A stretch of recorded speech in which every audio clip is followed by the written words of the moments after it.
परिणाम हे प्रचंड भयानक आहे। त्याची दाहकता लक्षात घेता, परिणामाची दाहकता लक्षात घेता, त्या पाईपलाईनला कुठल्याही स्वरूपाचे डॅमेज केल्यानंतर त्यामध्ये सेन्सर हे प्रॉपरली बसवण्यात आलेले आहेत। परंतु प्रत्येकजण त्याच्यावर काही भाग काढण्याचा प्रयत्न करतो आणि सेन्सर असतील तरी सुद्धा त्याला ओव्हरटेक करून जर थोड्या प्रमाणात जर लिकेज असेल तर ते सेन्सरमध्ये येत नाही, हे त्यामध्ये काही ऐकून आलं। हे लक्षात घेऊन काही सराईत लोकांनी त्या पाईपला डॅमेज करण्याचा प्रयत्न केला, क्लॅम्प करण्याचा प्रयत्न केला। त्यातून पेट्रोल आणि डिझेलची चोरी करण्याचा प्रयत्न हा करण्यात आला। त्या गेल्या महिन्यातला विषय आहे। याच्यामध्ये खूप वरिष्ठ पातळीवर याची दखल घेतली गेली होती। BPCL कडून या बाबतीमध्ये वरिष्ठ पातळीवर त्याची तक्रार नोंदवण्यात आलेल्या होत्या आणि त्याच्या बाबतीमध्ये हा प्रकार अतिशय शिस्तबद्ध पद्धतीने आणि ज्याला माहिती आहे, टेक्निकल माहिती आहे, अशा लोकांच्या आधारावर हा सर्व प्रकार करण्यात आलेला असल्यामुळे त्याच्या बाबतीमध्ये सखोल चौकशी करण्याची आवश्यकता होती।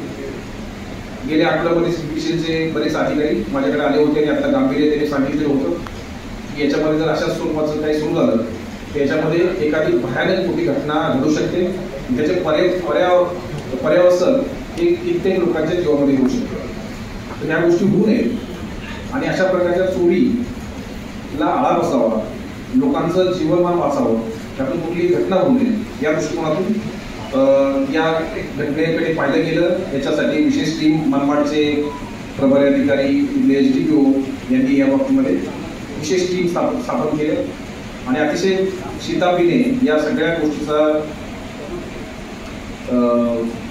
इन्व्हेस्टिगेशन झाल्यानंतर असं निष्पन्न झालेलं आहे की साधारणतः टोटल 7 आरोपी याच्यामध्ये इन्व्हॉल्व आहेत। त्यापैकी 5 आरोपींना अटक करण्यामध्ये यश मिळालेलं आहे।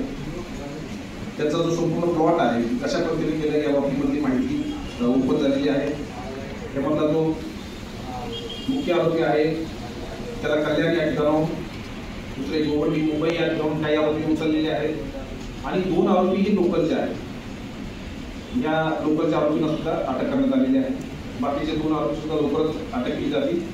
या बाबतीमध्ये त्यांनी जे क्लॅम्प लावले होते, पूर्ण पाईपला क्लॅम्प लावून त्यामध्ये एका तासामध्ये साधारणतः 4 लिटर पेट्रोल काढण्याची क्षमता त्याच्यामध्ये सुरुवातीला होती, परंतु वॉल्व होते ते बंद चालू करता येत होते, त्यामुळे त्याची क्षमता वाढवता येऊ शकते।